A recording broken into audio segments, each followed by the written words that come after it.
Good morning guys. So ayun. Ayun si El. Tulog na tulog pa. Okay, ang sakit ng lalamunan ko kasi uminom kami kagabi tapos naparami yung ininom ko na Coke na merong ice. And ang agenda natin today, pupunta tayong DV kasi bibilan natin or bibili ako ng mga school supplies. Actually, 1 month tayo nakakalipas since na sinabi sa akin to ni Joyce, yung friend ko, na kulang nga sa school supplies yung mga anak niya. So ako naman, dahil nga gusto ko rin makatulong sa kaibigan ko, bibilang ko yung mga anak niya ng school supplies sa DV. Kaya mamaya samahan nyo kaming dalawa ni El. Si El yung kasama ko papunta doon para siya yung magbablog sa akin. And then mo itong damit ko, siya yung magbablog sa akin doon sa DV and kung ano yung mga ipapamili namin na school supplies para dun sa mga anak ni Joyce. Morning, Snowy! Morning! So, ayun na si Snowy, guys. So, ayun ang routine niya. Actually, kapag may tao sa baba, nandun lang siya. Tapos, kapag nandito naman kami sa taas or nandito ako sa taas minsan, dito kasi ako natutulog sa bahay. Ayun, maakit siya dyan ng... Punta muna kaming Chinatown, guys, kasi kakain muna. Tapos, after nun, mamimili na ng school supplies para sa mga anak ni Joyce.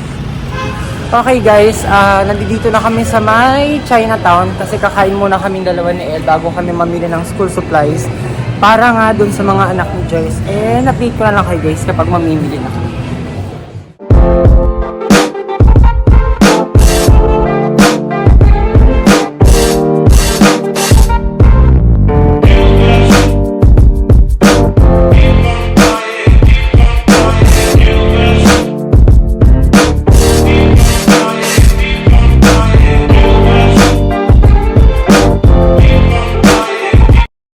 Guys, dito na lang kami kumain sa mga stall dito sa labas. So, ang in-order namin, itong lumpia, hakaw, tapos kanin, anong tawag dito? Roll, basta. Tapos may chili, tapos ito chili lang, ito chili na may kalamansi, tapos toyo. Okay guys, ayun, nakauwi na ako. Si El iniwan, si El pala umuwi na dun sa condo niya. Tapos ako naman dumiretso dito sa bahay para makapag-ayos kasi meron na naman kaming ganap mamaya. And iso-surprise namin si Joyce. And guys, ito pala yung aking bagong iPad mini. So, yung camera na binili ko na action cam, swinap ko dito sa iPad mini, which is sa Green Hills din, dun sa konta ko. Kasi parang hindi ko na nakikita yung sarili kong magiging productive ako with that cam. Kaya pinili ko na lang yung iPad mini. So, anyway guys, ito yung aking pinamili ng mga school supplies para nga dun sa anak ni Joyce. And buksan ko na siya. So, merong cartolina, merong yarn, dito na lang yan. Tapos, merong mga clays, merong color, crayons na big kasi big yung kailangan kasi nga kinder pa lang naman si Kael.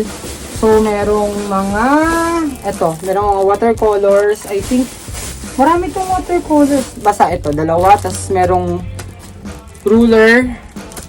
Ayan, dito ko nila muna ilalagay. Tapos, meron itong envelope na to.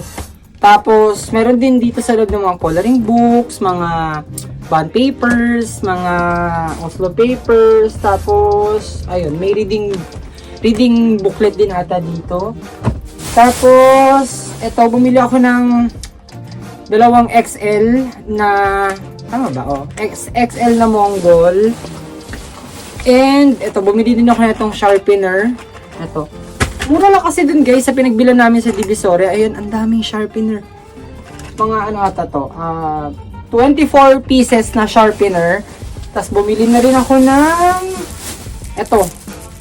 tawag dun, color paper na 250 sheets.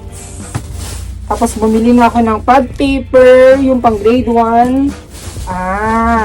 Bumili din ako ng separate na pantasa para pag nagtatasa si Kael, masushoot yung pinagtasaan ng pencil dito. Tapos bumili na rin ako na itong pang hygiene kit na Young's. Tapos, bumili na rin ako ng gel para sa kanila. Ano pa ba? Meron pa to eh. Ayun, ito. Bumili ako na itong color na maliit para naman dun sa kay Caleb. And bumili din ako ng alcohol, ng Elmer's glue, kasi kailangan nila yan. Tapos, ayun, meron pa ditong pencil, pero ito is number 2, 12 pieces. Tapos ayun, crayons, scissors, ano pa ba?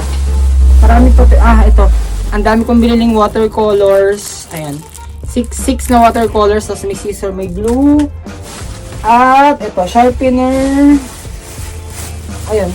So far, wala nang laman. So, ayusin ko lang to kasi kailangan ko isan kay Joy yung picture ng mga pinamili ko. Tapos bumili din pala ako ng cartolina.